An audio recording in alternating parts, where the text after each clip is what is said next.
मैं just dial में job करता था, जो एम्प्लॉय सीट मिलती है तो वहाँ पर आपका एम्प्लॉय आईडी वगैरह रहता है। एक दिन मैं इतना फ्रस्ट्रेट हो गया था कि मैं बोला कि मतलब मैं काम नहीं करूँगा। मतलब कि भाई यही मुझे बना के दे, मेरा पहले टैटू। बहुत काम करे, गन्ने की जिसकी दुकान थी, बुरखे की दुकान काफी टाइम तक थी। कुछ लड़कियां आते वक्त देख रही हैं कि फरहान झाड़ू मार रहा है, दुकान नहीं संभाली होती या इतने साल ये नहीं करा होता तो शायद। एक फेज चल रहा था खान साहब के, बाद में डिप आया था, गाने इतने नहीं चल रहे थे, घर से प्रेशर आ रहा था कि भाई तू अकेला ही लड़का, तू म्यूजिक छोड़, घर संभाल, 5 बहनें हैं, उनकी शादी, मतलब समझ रहे। वो टाइम पे मुझसे टकराते हैं एक इंसान, मेरे भाई बैठे हुए हैं, गौरव भाई। मेरे दिमाग में नाम था कि मुझे यार एक अलिफ लैला करके कुछ प्रोजेक्ट बनाना है। गौरव भाई ने बिलीफ से बात करी, डील होगी, वो होगा। मैं वो दिल में खुश हो गया कि यार फिर मैं एक साथ 12 महीने के पैसे दे दूंगा रेंट के, घर वालों से टेंशन नहीं होगी। श्रीकांत भाई थे तो उन्होंने बोला कि यार गौरव तुझे इतना बड़ा रिस्क लेना है क्या। हमने शीबा चड्डा जो हैं उनका रेफरेंस ही डेक में तैयार करा था, हमने कुमुस सर का ही रेफरेंस डेक में तैयार करा था, और वही आना क्रेजी है मेरे और ऊपर वाले के बीच में। I am just like too much on. अरे मेहताब भाई, मैंने आपका फोन कब उठाया? क्या बात कर रहे हो? मैं तो इंटरव्यू के बीच में बैठा हूँ भाई, ये क्या हो गया?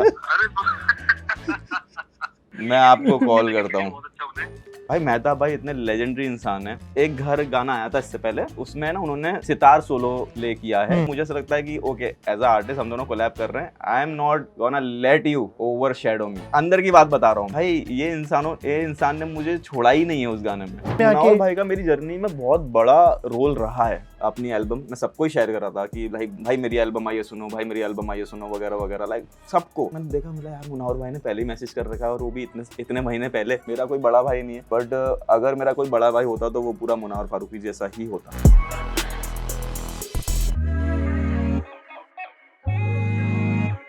हेलो, हाय, आदाब, नमस्कार, सत श्री अकाल। आप देखना शुरू कर चुके गलाटा इंडिया। मेरा नाम है विनाश पाल। हम सबके बचपन में, हम सबके शायद कुछ लोगों की जवानी के हिस्से में एक शो आया था, अलिफ लैला। बहुत ज़्यादा पसंद किया था। अब उस शब्द को उठाओ और एक ज़रा नई सोच के साथ एक म्यूज़िक एल्बम में पिरो दो, और वो कुछ कमाल बन के आ जाएगा, जो काफ़ी ज़्यादा पसंद किया जा रहा है। मेरे साथ हैं उस अलिफ लैला के करता धरता, मेरे साथ है the very amazing Farhan Khan. Thank you so much भाई। कैसे हैं आप भाई? बहुत शुक्रिया, मैं बहुत अच्छा हूँ और बढ़िया फील कर रहा हूँ। आप बताओ आप कैसे हो? मैं बहुत मज़ेदार फील कर रहा हूँ। मैं आपकी एल्बम पे आने से पहले, आपके काम पे आने से पहले थोड़ा सा आपके बारे में समझना चाहूँगा। मुझे कुछ टैटूज दिख रहे हैं। अच्छा, बताइए ज़रा, क्या है, क्या मतलब है? टैटूज तो ऐसे ही हैं, मतलब एक वक्त पे, पहले मैं इसकी बात करूँ तो ये ना मैं जस्ट डायल में जॉब करता था। ठीक है। तो जस्ट डायल में क्या होता है ना कि जब आपको जो सीट मिलती है, जो एम्प्लॉय सीट मिलती है, तो वहाँ पर आपका एम्प्लॉय आईडी वगैरह रहता है। लाइक जैसे मेरे यहाँ पर टैटू पे लिखा है, तो ये बहुत बेसिक बचकाना ऐसा है। जब मेरे को नया मतलब मेरे को बहुत शौक था हिप हॉप का वैसा, तो जस्ट डायल लिखा रहता था ऊपर, आईडी आपका बारकोड लिखा रहता था, और आपका एम्प्लॉय आईडी नंबर लिखा रहता था। और यही मैं रोज जाके देखता था। मैं लगा कि यार क्या यही मेरा पहचान है क्या, मतलब यही हूँ क्या मैं? तो फिर वो टाइम पे एक दिन मैं इतना फ्रस्ट्रेट हो गया था कि मैं बोला कि मतलब मैं काम नहीं करूँगा और मैं अभी खुद का कुछ करूँगा। ठीक है। तो उस दिन मैं एकदम श्योर हो गया। मैंने ऑफिस में बोला कि भाई मुझे काम नहीं करना है, मेरे को खुद का म्यूज़िक करना है, और मुझे रिग्रेट नहीं करना है 50 साल 60 की उम्र में कि काश मुझे म्यूज़िक कर लेना चाहिए था। तो उन्होंने बोला कि भाई एक्स्ट्रा सैलरी ले ले, क्योंकि मेरे को मतलब थोड़ा सा ऐसे बचपन से बुरखे की दुकान संभाली है, तो आता है थोड़ा सा सेल्समैन गिरी वगैरह अच्छे से। तो वो चाहते थे कि मैं नहीं जाऊँ, बेचना जानता हूँ मैं। तो वो चाहते थे कि मैं नहीं जाऊँ, बट मैं श्योर था कि भाई म्यूजिक करना है ये करके। तो मैं निकला, मेरा दोस्त है Alchemy, shout out to my brother. तो फिर उसके पास गया, मैंने फोटो खींच रखा था उस मेरे डेस्क के ऊपर, जो हर किसी के उस पर रहता था। तो मैं लगा कि भाई यही मुझे बना के दे, मेरा पहले टैटू। जस्ट डायल हटा के हिप हॉप लिखूंगा मैं यहाँ पे अरबी में। ये मेरा बर्थ डेट है। तो बस ये मुझे जब भी थोड़ा सा लोएस्ट आता है लाइफ में, और थोड़ा सा ऐसा क्वेश्चन थोड़ा सा हो जाता है, फॉग हो जाता है दिमाग में, तो ये याद दिलाता है कि भाई यार कहाँ से कहाँ आ गए। ऊपर तो अरबी में लिखा है हिप हॉप, बीच में स्कैनर जैसा डिजाइन, और नीचे आपका डेट ऑफ बर्थ है। यस। तो हम अभी खुद के लिए काम करते हैं और खुद के लिए करते रहेंगे यार। करेक्ट। और ये वाला, ये ना सनफ्लावर है। तो बेसिकली एक फेज चल रहा था मेरी लाइफ का, और वो बहुत बढ़िया दिन चल रहे थे। हालांकि ऐसा नहीं होता है, हर हफ्ते के बाद में आपका मूड ड्रॉप हो जाता है। ट्रू। ठीक है, बट कंटिन्यू बहुत अच्छा चल रहा था। और वो टाइम पे मुझे सनफ्लावर बहुत बार हर जगह पे ना दिखाई दे रहे थे, और मैं भी नोटिस करने लगा था कि यार बार बार मुझे दिख रहा है। तो ये बस वही है कि जब लाइफ चलती है, तो जब कुछ ऐसा होता है कि आप कुछ थोड़ा सा आप में हल्का सा ऐसे इंसानी तौर पे आपके इमोशन फड़फड़ाते हैं, और कभी आपको लो में भी लेके जाता है, बट कभी कभी आपको है ना ऐसा वैसा भी फील होता है, अरे मैं ही हूँ। तो उसके लिए ये है कि हर वक्त नीचे भी आ जाता है, हर वक्त अच्छा नहीं रहता है, तो लाइक ये लोएस्ट है तो लोएस्ट भी चला जाएगा, अच्छा वक्त भी चले जाएगा, तो सूरज को देखते हुए चमकता है, बैलेंस रखो, जमीन पे पैर बनाए रखो, हम्बल रहो, बट लेकिन मुस्कुराते रहो। ब्यूटीफुल। ये 2 ही टैटू हैं और भी कुछ है पैर पे, बैक पे? आपके लिए बस 2 ही हैं अभी फिलहाल। ठीक है। आपने अभी बोला कि बुर्की की दुकान आपने संभाली है, सेल्स जो उसकी टेक्निक होती है उसमें अच्छे हो, क्या कुछ बचपन रहा, थोड़ा सा बताएंगे? बचपन तो बहुत क्रेजी रहा है, मैं आपको कभी फुर्सत से बताऊंगा, बट लेकिन ये है कि मेरे पापा टेलर लाइन में रहे हैं, और उसके बाद में हमने बहुत काम करे, गन्ने की जूस की दुकान थी, बुरखे की दुकान काफी टाइम तक थी, तो मुंबई में मीरा रोड में। तो मैं 7-8 साल से मुझे बिठा दिया गया था कि लाइक ओके मुझे सुबह जाना है 8 बजे, 9-10 बजे तक मुझे दुकान रेडी करनी है, झाड़ू वाड़ के डिस्प्ले सेट करना है, झाड़ू वगैरह मारनी है। ओवर टाइम में मुझे ऐसा लगता था कि यार क्या है ये, सुबह उठ के मैं साफ सफाई करूं दुकान की, और स्कूल की कुछ लड़कियां आते वक्त देख रही हैं कि फरहान झाड़ू मार रहा है, कर रहा है, मतलब समझ रहे हो आप, ऐसा वैसा कुछ फील हो रहा है। तो हाँ, बस यही बचपन रहा है। तो बहुत कुछ अब मैं जब पीछे देखता हूँ तो मुझे ऐसा लगता है कि यार मैंने अगर इतने साल दुकान नहीं संभाली होती या इतने साल ये नहीं करा होता, तो शायद जो मैं आज हूँ, जिसकी वजह से लोग मुझे पसंद करते हैं, उसका एक हिस्सा इनकम्प्लीट रह जाता। शायद मैं कला बना लेता लाइक शायद, पर मुझे बेचना नहीं आता। तो वो एक चीज़ है। तो मैं और मेरी बहन हम दुकान संभालते थे, पापा जाके माल लेने जा रहे हैं, कभी भोपाल जा रहे हैं, कभी सूरत जा रहे हैं, कभी यहाँ भिवंडी जा रहे हैं, हम पूरे दिन दुकान संभाल रहे हैं, और फिर लोगों से बात करना, अलग अलग लोग, फिर उनको समझ के उनको बताना कि आप हमारे बुरखे में कितने बढ़िया लगोगे। तो वो चीज़ है बस। जो ये एक्सपीरियंस रहा बचपन का और जस्ट डायल का, इसको गानों में कैसे इस्तेमाल करते हो? यार गानों में तो देखो, मैं आपसे बात कर रहा हूँ, कहीं ना कहीं हमारा एक्सपीरियंस वहीं भी काम आ रहा है। करेक्ट। तो गाना भी वही है कि मैं आपसे बात कर रहा हूँ, गाना लिख के मैं दुनिया से बात कर रहा हूँ, तो जो एक्सपीरियंस मैं आपको फील करा रहा हूँ ना, बिल्कुल हाँ, तो वही मैं गानों से बस करा रहा हूँ सारे एक्सपीरियंस अपने। एंड अलिफ लैला की शुरुआत कैसे हुई? बोलते हैं ना कि हर चीज का एक थॉट होता है, बीज बड़ा होता है, आगे बढ़ता है, कैसे क्या कुछ हुआ? प्लीज। अलिफ लैला की मैं कहानी बताता हूँ। जैसे मैंने आपको बताया कि थोड़ा सेल्समैन मैं अच्छा रहा हूँ जितना मुझे लगता है। ठीक है। अलिफ लैला की सिर्फ इतनी कहानी थी कि मेरे पास गाने लिखे हुए थे, मेरा एक फेज चल रहा था, खान साहब के बाद में डिप आया था, गाने इतने नहीं चल रहे थे, घर से प्रेशर आ रहा था कि भाई तू अकेला ही लड़का है, मैं अकेला लड़का हूँ, मुझे ही घर संभालना है, ठीक है, तो म्यूजिक छोड़, घर संभाल, 5 बहनें हैं, उनकी शादी, मतलब समझ रहे बहुत सारी चीजें हैं, तो म्यूजिक जिम्मेदारी। लास्ट साल चल रहा है जिसमें मुझे ऐसा लगता है कि शायद अगर मेरा म्यूजिक नहीं चला तो मुझे छोड़ना पड़ेगा, ठीक है। वो टाइम पे मुझसे टकराते हैं एक इंसान, मेरे भाई बैठे हुए हैं, गौरव भाई, जिन्होंने मुझे भरोसा दिलाया कि भाई फरहान तेरा म्यूजिक बहुत अच्छा है, और बोलते ना कि आप अकेले कुछ भी, आप इंटरव्यू भी साथ में बना रहे हो, आप बिना अपने भाइयों कैमरामैन के आप कुछ नहीं कर सकते, टीम के बिना हमारी बातें यहीं रह जाएंगी, आपको टीम की जरूरत है। तो भाई मिले, एक टीम बनी, और कहीं ना कहीं जो अलिफ लैला के सारे गाने हैं, वो सारे गाने लिखे हुए थे, मेरे दिमाग में नाम था कि मुझे यार एक अलिफ लैला करके कुछ प्रोजेक्ट बनाना है, क्योंकि जैसे आपने बताया बचपन में हम सबने देखा है, ठीक है, बट लेकिन एल्बम की स्टोरी लाइन कुछ नहीं थी वो टाइम पे। बात ये हुई कि ना गौरव भाई और हम लोग श्योर हो गए, गौरव भाई ने बिलीव से बात करी, सब हुआ कि भाई डील होगी, वो होगा, मैं वो दिल में खुश हो गया कि यार शिट, मैं एक साथ 12 महीने के पैसे दे दूंगा रेंट के, घर वालों से टेंशन नहीं होगी, वगैरह वगैरह, एक डील मिल जाएगी। फिर जो यहाँ पर एक है, मतलब जो एक हेड पोजीशन पे, डेफिनेटली वो टाइम पे समझो जितने मेरे अभी नंबर्स हैं उसके 10% भी नहीं थे, तो कितनी बड़ी कंपनी आप पे क्यों ही भरोसा रहेगा एज अ आर्टिस्ट। नंबर्स किस चीज के? नंबर्स मतलब सोशल मीडिया वाले, सोशल नंबर, हर चीज का नंबर, ग्रोथ की, चलो आप ग्रोथ बोल सकते हो, ठीक है। तो आपको एज अ आर्टिस्ट ना ये समझने की बहुत जरूरत है कि म्यूजिक के साथ साथ ये एक बिजनेस भी है, हम दोनों जब भी काम करेंगे जब इस बात का कुछ फायदा निकल रहा हो। Correct, right. तो अब हम उस पे बैठे थे, गौरव भाई ने तो बोल दिया था कि भाई हम कर रहे हैं ये एक प्रोजेक्ट कर रहे हैं, इतने गानों की डील करेंगे, वगैरह वगैरह। श्रीकांत भाई थे तो उन्होंने बोला कि यार गौरव तुझे इतना बड़ा रिस्क लेना है क्या, समझ रहे हो, वो भी अपनी जगह फेयर थे क्योंकि नया आर्टिस्ट है यार, 12 गाने वगैरह ये करके, तो उन्होंने बोला 3 गाने करके दे दे। और मेरे को थोड़ा ऐसा हो गया कि यार मैंने तो पूरा प्लानिंग कर ली थी अगले 2 साल की, मतलब यार इतने पैसे मिलेंगे, पैसा आएगा, वो कहां खर्च होने में, थोड़ी बहन की शादी में जाएंगे, ये अम्मी को दे दूंगा, ये कर दूंगा, वो कर दूंगा, और मेरा तो प्लान एकदम, मैं बहुत ओवरथिंक वाला बंदा हूँ, ठीक है, और कॉफी पी के तो मजे आ जाते हैं, बट लेकिन फिर मैं बोल रहा था आपको कि हाँ ये मीटिंग हुई और मेरे को ऐसा हो गया कि यार अब क्या होगा। तो मैं बोला गौरव भाई मुझे एक बार सिर्फ श्रीकांत से मिलाओ, मैं बात करना चाहता हूँ वन ऑन वन। ठीक है, फुल सेल्समैन तैयार है एकदम। फिर श्रीकांत भाई बैठे हैं और वो बोलते जा रहे हैं कि क्यों हम नहीं आप इतना कर सकते हैं, क्यों हमें एक छोटा स्टेप ही लेना चाहिए। और मैं बातें सुन रहा हूँ। फिर मैं अपनी हस्ती में चढ़ रहा हूँ कि ओके माय टर्न नाउ। ठीक है, आप यकीन नहीं मानोगे अलिफ लैला की कहानी। मैं बोला कि आप सिर्फ गाने सुनो, और हर गाने के साथ साथ मैं उनको फ्री स्टाइल हो रहा है, ये कोई कॉन्सेप्ट नहीं था उस वक्त कुछ अलिफ लैला की ये कहानी के बाद में ये होगा, एक कहानी के बाद में ये होगा, वगैरह वगैरह वगैरह। लोग पूछते हैं मुझसे कि यार व्हाट इज योर रेसिपी, तूने कितने सालों से अलिफ लैला की कहानी लिखना शुरू करी होगी, ऐसा ऐसा करके। वो पूरी की पूरी कहानी एक टेबल पे बैठ के, it was just a free style pitch. एक सेल्समैन बस पिच कर रहा है और मैं उनको एक एक गाना सुनाते जा रहा हूँ और बोलूँगा देखो इसमें ये होगा, इसमें ये होगा, इस गाने के बाद में ये गाना ऐसे कनेक्ट करेगा। और गौरव भाई और मेरा मैनेजर मेरी शक्ल देख रहे हैं, and I was like so much into it कि मैंने उनको 4 गाने सुनाए कहानी जोड़ जोड़ के कि ऐसा ऐसा, ये गाने के बाद में देखो ये होगा, ये गाने के बाद में होगा, कहानी ऐसी जाएगी, कहानी जाएगी। और वो ऐसे खड़े हो गए और वो बोलते हैं कि bro I am sold.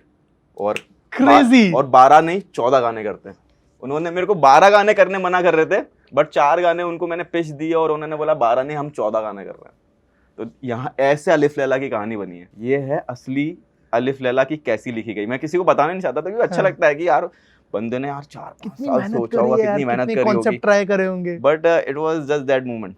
But I think ये भी बहुत बड़ा टैलेंट है, ऑफ कोर्स, क्योंकि ये क्रिएट कर रहे हो। This is not about that just one moment. ये है कि आपने 12 साल बेचना सीखा है, and it was a beautiful thing कि आप इतना आप ना सीखते हो आया। And I am very grateful कि मेरे पापा ने जस्ट डायल के दिनों ने मुझे उतना सिखाया कि मैं अपनी चीज़ लिख भी सकता हूँ, शायद बेच भी सकता हूँ। क्योंकि मुझे तो एक घर लेना है भाई की तरह, 4.5 लाख में नहीं, बट लेकिन अब तो 4.5 करोड़ का नहीं मिलेगा, बट हाँ। मुझे बताइए, इस गाने में कुमुद मिश्रा और शीबा चड्ढा, 2 ऐसे एक्टर जो बहुत कन्विंसिंग है अपने हर रोल को लेके, और जिस इंटेंसिटी से आपने उन दोनों को इस गाने में पेश किया है भाई साहब, मजा आ गया देख के। उनको अप्रोच कैसे किया, उनको कन्विंस कैसे किया, उनका वो लुक, और स्पेसिफिकली गाने का पिक्चराइजेशन, वो एस्थेटिक है गाना अपने आप में, यू नो इट बेटर, कि उसका हर एक फ्रेम, हर एक लहजा, वो बीच का म्यूजिक, वो कैसा हो, मतलब उन लोगों को कन्विंस करके इस तरह से ढालना। मुझे तो लगता है कुछ तो जादू चमत्कार आप बोल सकते हो, और मैं तो इस चीज़ से मानता भी हूँ, क्योंकि मुझे ऐसा लगता है कुछ तो ऊपर वाले का हाथ है मुझ पे। आप यकीन नहीं करोगे, हमारी रेफरेंस कि हमें पता है कि हमें ना, मतलब चलो मैं आपको एक सही तरीके से बताता हूँ, आपको समझ में आया कि अलिफ लैला हमने खत्म करी, उसके बाद में हमें एक नया प्रोजेक्ट शुरू करना है, उसकी एक अपनी एक कहानी है। ठीक है, हमें वो कहानी शुरू करने से पहले ये कहानी पूरी की पूरी कंप्लीट करनी थी, एंड करनी थी, कंक्लूजन पे आना था। तो उसके लिए हमारे पास गाना था। ये गाना हमारी टीम को बहुत टाइम से पसंद है। मुझे ऐसा लगता है कि ये मेरा सबसे सरल और सबसे सुंदर गाना लिखा हुआ है, जो मुझे रोक लो गाना है। ठीक है, तो हमें मुझे पहले से ही पता था कि मुझे इनमें ना, मतलब ये एज के वो चाहिए, ऐसा इतने टाइम के बाद में उन लोग मिले हैं, वगैरह वगैरह बहुत सारी चीज़ें हुई हैं। तो गौरव भाई, मैं, जैन, हम लोग ने ना रात दिन बैठ के ये सोचा है कि क्या फेस हो सकता है, और आप यकीन नहीं मानोगे, हमने यही फेस सोचा था। हमने शीबा चड्ढा जो हैं उनका रेफरेंस ही डेक में तैयार करा था, हमने कुमुद सर का ही रेफरेंस डेक में तैयार करा था। हमने ये नहीं बोला कि हमें ऐसे लोग चाहिए फिर हमने इनको ढूंढा, हमने इनको ही चाहा था, और वो ही आना, मुझे लगता है कि कुछ तो क्रेजी है मेरे और ऊपर वाले के बीच में। और हो सकता है कि ना, मतलब मैं इतना प्योरिटी से, इतना साफ दिल से वो चीज़ चाहता हूँ, क्योंकि मैं 24 घंटा काम कर रहा हूँ अपने दिमाग में। मैं अभी आपसे इंटरव्यू कर रहा हूँ, बैक इन माई माइंड मेरे नेक्स्ट प्रोजेक्ट के बारे में कुछ ना कुछ सोच रहा हूँ। इतना ज़्यादा मैं अपने काम से ऑनेस्ट हूँ। मुझे लगता है कि आपको बस ऑनेस्टी चाहिए अपनी लाइफ में, करेक्ट, चाहे वो किसके साथ भी रिलेशन हो, तो वो तो खूबसूरत हो जाता है, हो ही जाता है। आपके गानों में जो विजुअल्स होते हैं, रियल लाइफ से कुछ इंस्पायर्ड रहा है कि यार ये, जैसे एक छोटा सा इसी गाने में सीन है कि कुमुद साहब आए, सिगरेट जलाते हैं एंड पीछे से आवाज आती है, ये कोई जगह है सिगरेट पीने की, समथिंग, कभी ऐसा कुछ रियल लाइफ में हुआ, या फिर रियल लाइफ में तो नहीं हुआ है। मुझे ऐसा लगता है कि मैं ना रियल लाइफ में भी एक कैरेक्टर ही हूँ, समझ रहे हो कि मतलब तो ऐसा है कि मुझे जैसे हमारी इंटरव्यू शुरू होने से पहले बात हो रही थी कि जैसे हम दोनों मूवीज के शौकीन हैं, मैंने बहुत मूवीज देखी फिल्म पगलू, ठीक है, हाँ फिल्म पगलू हैं भाई हम दोनों, तो हमने बहुत मूवीज देखी हैं। और जो अलिफ लैला की कहानी जहाँ से जब मैंने आपको बोला कि मैंने ये पिच करी, ठीक है, उसके बाद से तो मेरा दिमाग खुल गया ना कि ये कहाँ, अब मैंने तो इनको फ्री स्टाइल में सुनाया, बट अगर मैं ये चीज़ बैठ के लिखूंगा तो मैं इसको कहाँ लेके जा सकता हूँ। तो वहाँ से ही हम लोग आए और फिर उसके बाद में ये जो कहानी है, अब आपके पास में ये हो गया ना कि आपने पजल खरीद ली है। पजल खरीदना मुश्किल है क्योंकि आपको पैसे जोड़ने, आपको दुकान तक जाना, बट आपने खरीद लिया, आप घर पे आके तो हिस्से जोड़ ही लोगे ना। Correct, right. तो हमने जो अलिफ लैला 1 में हमने दिखाया है चीज़ें कि भाई लैला को पसंद नहीं है अलिफ को सिगरेट पीना, हमें बस उसका कॉल बैक देना था। हमें अलिफ लैला की जितनी भी ऑडियंस है उन सबको एक तोहफा देना था कि यार आपको जितना भी इमोशन हमने 2 साल में फील कराया है, हम आप चाहते हैं कि आप एक गाने में वो फील करो और हमारे साथ में एक नई जर्नी पे चलो। तो दैट वाज जस्ट यही है, बस हम यही चाह रहे हैं। आपके एक और गाने का एक सीन है जहाँ पे वो बोलता है कि दर्द के साथ जीना आसान है क्या? हाँ, नहीं आसान है क्या? अरे बिल्कुल नहीं है। आपका है क्या? पता नहीं, बट मुझे लगता है दर्द आपको बहुत जोड़ता है। दर्द मुझे लगता है दर्द बहुत ज्यादा सुंदर एक इमोशन है, जहां पर वो आपको इमोशन आपको इजाजत देता है कि सेल्फिश हो जा भाई। आप कोई भी दूसरे इमोशन में खुश हो तो आप बांट लोगे, ये कर लोगे, वो कर लोगे, सब सारी। दर्द ही ऐसा है जो आप पूरा खुद जीना चाहते हो। दैट वाज लाइक सबसे स्ट्रॉन्ग इमोशन जो आप खुद ही, मेरा ही है भाई, ये इस पे सिर्फ मेरा ही हक है, राइट। तो वो आप बहुत टाइम तक खुद में ही जोड़ के रखते हो और उसमें जो आपको क्लैरिटी मिलती है ना, ये बोलते हैं ना कि वापस से आदमी को उठने के लिए पूरी तरह से गिरना पड़ता है। तो वो आपको पूरा गिराता है, पूरा निचोड़ देता है। तो वो निचोड़ जो है ना, उससे ही कुछ सॉलिड बनता निकलता है। दिल कितनी बार टूटा है? अरे यार नहीं टूटा, सिर्फ लेके बताओ। नहीं टूटा है कभी भी, बहुत टूटा है यार बट ठीक है, मजाक कर रहा हूँ। ऐसा नहीं है कि हम उस उम्र पे पहुंच गए हैं आई गेस कि हमने सारे इमोशन एक्सपीरियंस कर लिए हैं, आपने भी मैंने भी। अब मेरा दिल कोई तोड़ेगा, मुझे पता है कि हाँ यार ये होता है, ये होता है, ये होता है। हमने वो इमोशन जी लिया है और एज अ आर्टिस्ट तो मैंने तो इतना जी लिया है लिखते हुए कि अब मुझे लगता है कि अब मैं कुछ तो चाहता हूँ। रॉकस्टार का एक डायलॉग है, टूटे हुए दिल से ही संगीत निकलता है। हाँ, बात तो सही है, बट जुड़े हुए से भी निकलता है, हर तरीके से निकलता है। और खासकर जो हमारा हिप हॉप म्यूजिक है वो आपको इजाजत देता है कि आप सिर्फ टूटा हुआ दिल नहीं, आप बहुत अलग अलग तरीके की बातें भी कर सकते हो। आप हिप हॉप सुनते हो? थोड़ा बहुत, बहुत ज्यादा नहीं। आप है ना, जैसे हम मूवीज देखते हैं, मूवीज एक सरफेस लेवल भी है, आपको हाउसफुल जैसी मूवीज भी मिल जाएंगी जो बहुत ऊपर का ड्रामा है। तो आपको, आप जब नहीं देखते हो मूवी तो आप सोचोगे यार मूवीज तो मैं थोड़ी देखता हूँ क्योंकि मजा नहीं आता। आप डिग करो, आप अंदर जाओ, आपको ऐसे आर्टिस्ट मिलेंगे ना कि एक गाने में आपको पूरी मूवी का मजा दे देंगे। Okay, hip hop is very beautiful, very beautiful. आपका फेवरेट हिप हॉप आर्टिस्ट कौन है? ये तो आपने बहुत क्रेजी सवाल पूछ लिया। आपका मूवी का सबसे फेवरेट डायरेक्टर कौन है? बहुत सारे। एग्जैक्टली। टॉप 5 बता दो। चलो टॉप 5 बताऊं तो मुझे जे कोल पसंद है, Mac Miller, rest in peace Mac Miller बहुत पसंद है, अभी वो नहीं रहा इस दुनिया में। और केंड्रिक लमार बहुत पसंद है मुझे। इंडिया में भी बहुत अच्छे आर्टिस्ट हैं, इंडिया में भी आप कर सकते हो। और बाहर के, चलो मैंने आपको 3 बताया, फिर उसके बाद मैं सही बताऊं, मैं फ़ैन रहा हूँ ज़्यादा गानों का, कि मैं कभी भेदभाव नहीं करता कि मुझे ये स्टिक से, ये एक आर्टिस्ट से अटैच रहना। मुझे समझो कि ना, मुझे जो पसंद आ गया, I am just like too much on. अरे मेहताब भाई, मैंने आपका फ़ोन कब उठाया? अभी उठाया आपने? क्या बात कर रहे हो? मैं तो इंटरव्यू के बीच में बैठा हूँ भाई, ये क्या हो गया? चले आप इंटरव्यू दे रहे हैं, मैं आपको कॉल करता हूँ। ठीक है, बहुत बहुत शुक्रिया भाई, बहुत बहुत शुक्रिया। अल्लाह हाफिज़ भाई।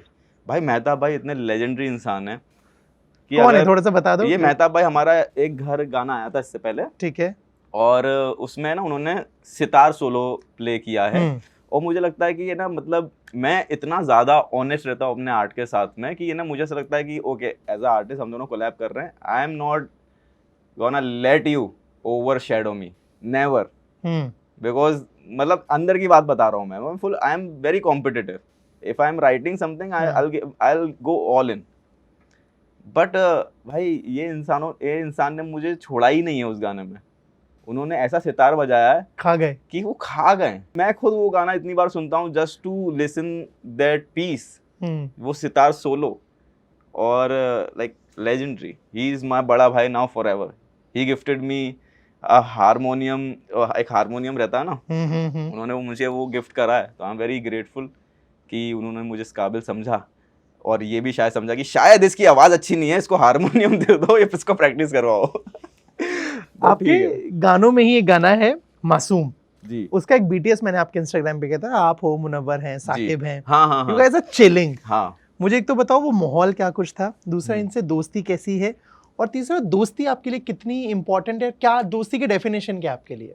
यार मतलब प्योरिटी आई थिंक, कि एक इंसान दूसरे इंसान की एकदम दिल खोल के चीज सेलिब्रेट कर रहा है। आप उस माहौल को ही देख लो, आप उस माहौल में देखोगे कि वो इंटरनेट पे लोग इतना उस माहौल को पसंद भी कर रहा है, because that was like very beautiful moment कि लोग मिलके एक चीज को सेलिब्रेट कर रहे हैं। एक हमारा भाई है, उसका गाना निकला और गाना इतना चल रहा है और गाना इतना अच्छा है कि यार क्या गाना बनाया, मिल रहा है क्या गाना बनाया, उससे मिल रहा है क्या गाना बनाया, ये हो रहा है। और बोले कि भाई चलो एक रील बनाते हैं। तो वो इतना बढ़िया चीज़ है कि आप सब चीज़ अपनी साइड में रख के, आप अपनी परेशानियां, आप अपना गुस्सा, आप अपना, मतलब एक इंसान दिन भर कितना सोचता है, बट वो दोस्त से मिलता है सब भूल जाता है, और उन लोग चल एक सिगरेट भी पी रहे हैं तो सेलिब्रेट कर रहे हैं, ऐसी बात हो जाती है। तो वो गाना था भाई, हम सेलिब्रेट कर रहे थे और वो उसमें दिख रहा है, तो मज़ेदार है भाई। दोस्ती तो मज़ेदार चीज़ है, उससे ज़्यादा तो कुछ बढ़िया नहीं है।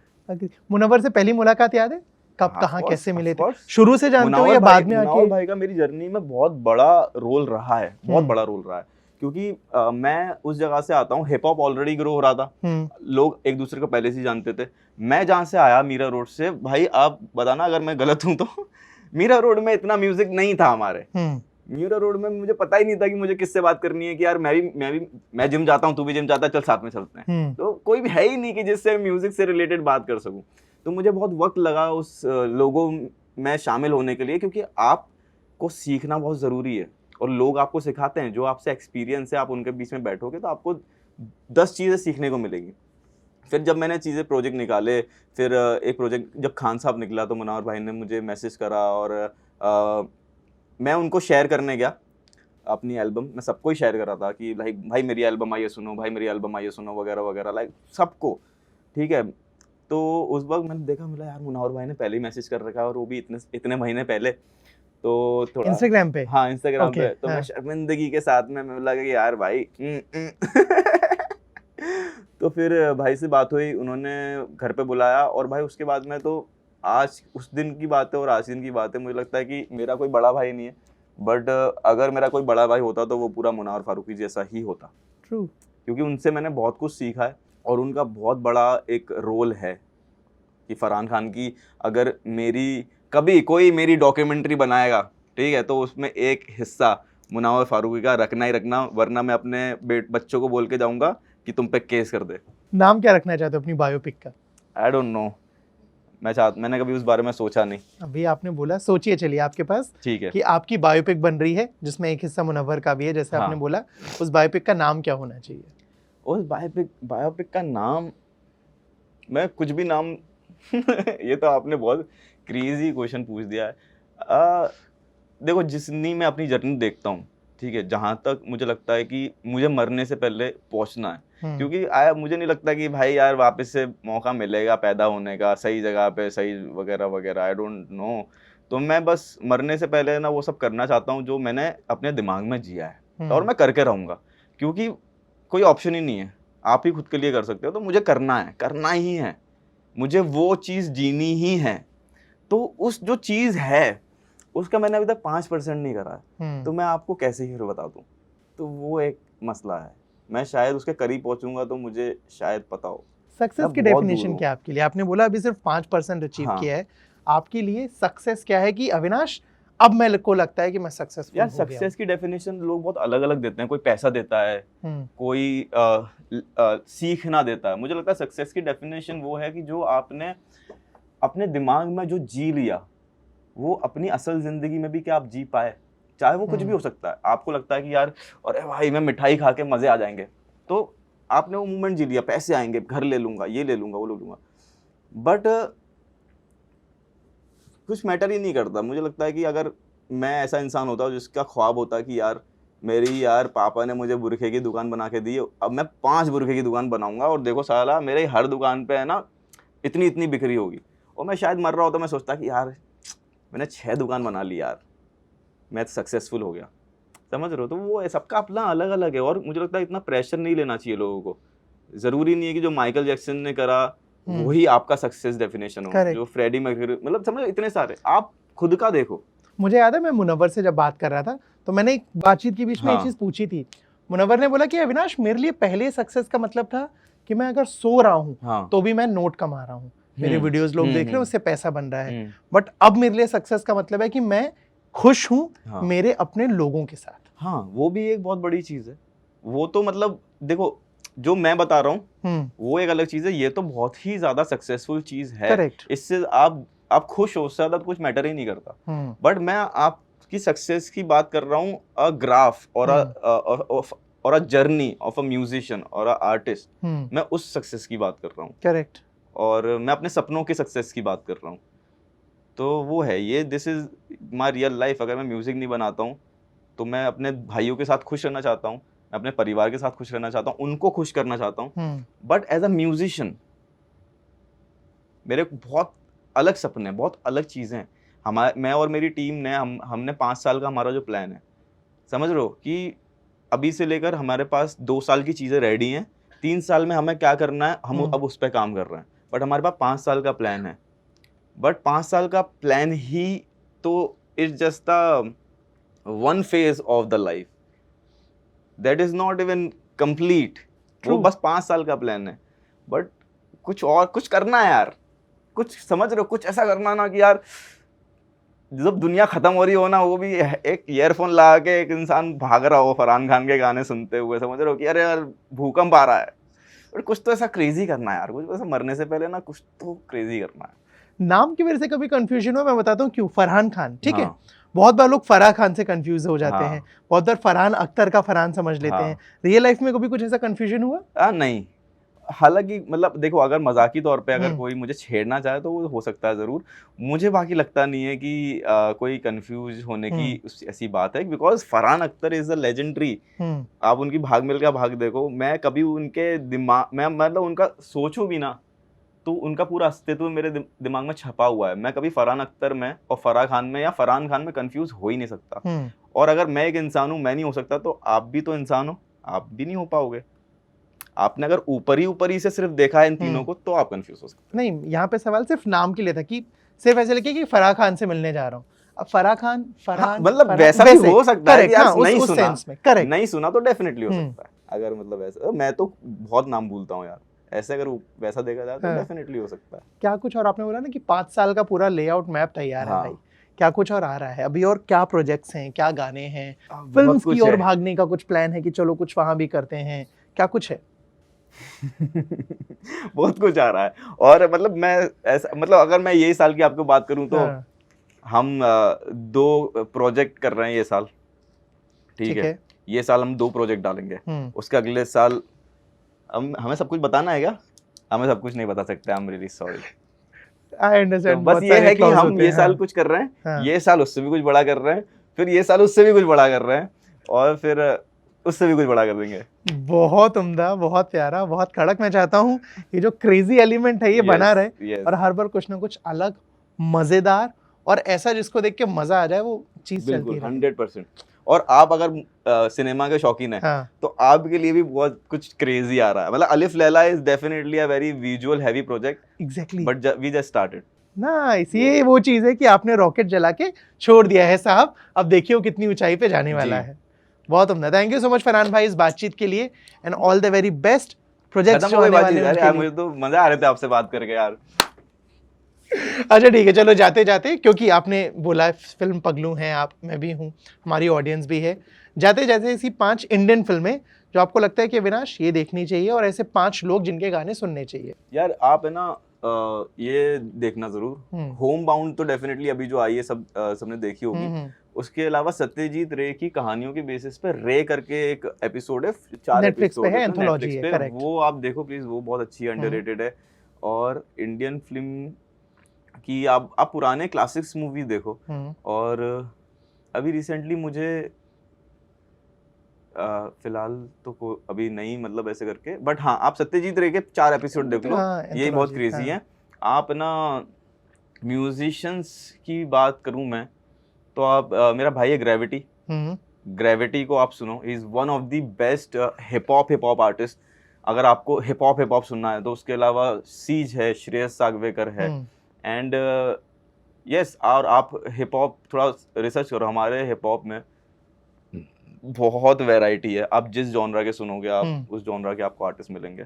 प्लीज सुने हिप हॉप म्यूजिक। मुझे एक और चीज समझाइए, एक नया लड़का, मतलब मेरा एक दोस्त है, उसको हिप हॉप आर्टिस्ट बनना है, उसे पसंद है, वो लिख भी लेता है, वो रैप कर भी लेता है, बट उसे पता ही नहीं कि वो आगे करे क्या, वो कौन सा रास्ता पकड़े, कहाँ लोगों से मिले, कैसे गाने रिकॉर्ड करवाए तो पैसे नहीं उसके पास। एक नया इंसान जो इस फील्ड में आना चाहता है क्या करे? आई थिंक सबसे पहले ज़रूरी तौर पे है कि एज अ इंसानी तौर पे अपने जीनियसनेस को जगाए और अपने आप को समझदार बनाए और अपने आप को नॉलेज दे जितनी ज़्यादा हो सके पूरे दुनिया भर की। हिप हॉप में आप जब तक कुछ नहीं कर सकते अगर आपको नॉलेज नहीं है, it's a very heavy game, ठीक है। या तो आप मतलब आप अगर रोमांटिक गाने भी बना रहे हो तो भी मतलब मुझे लगता है कि आप पहले खुद को एज अ इंसानी तौर पे जाने, मैं क्या हूँ, मैं क्या सोचता हूँ, मैं क्या करना चाहता हूँ, मैं क्या पहनना चाहता हूँ, मैं क्या खाना चाहता हूँ, नो एवरीथिंग अबाउट योरसेल्फ। फिर आपको अपने आप सब सारी चीज़ें समझ जाएंगी। इट्स नॉट कोई रॉकेट साइंस नहीं है। गाना रिकॉर्ड करना है, आपको स्टूडियो जाना पड़ेगा, आपको वीडियो बनानी है, आपको कैमरे की टीम लेनी पड़ेगी, आपको मिक्स करना, इंजीनियर को पकड़ना पड़ेगा। सिंपल डॉट्स हैं। लोग कंफ्यूज सिर्फ इसलिए होते हैं बिकॉज वो खुद को नहीं समझ पाए, और खुद को अगर समझ लेंगे तो आपको पता है कि मेरे को ये चीज़ें करनी है, तो आप टाइम देंगे, वक्त देंगे, डेडिकेशन के साथ करेंगे, सब हो जाएगा। ग्रेट, ये आई थिंक बहुत सारे नए लोगों की काम आएगी चीज़। Thank you so much Farhan भाई फॉर दिस अमेजिंग बातचीत। उन फिल्म्स के सजेशन के लिए, उन गानों की कहानियों के लिए और अपकमिंग प्रोजेक्ट्स के लिए ऑल द वेरी बेस्ट। मिलते हैं जल्दी। Thank you so much. मेरा नाम है फरहान खान और मुझे और मेरे भाई को बात करते हुए आप देख रहे हैं गलाटा इंडिया पे। Let's go.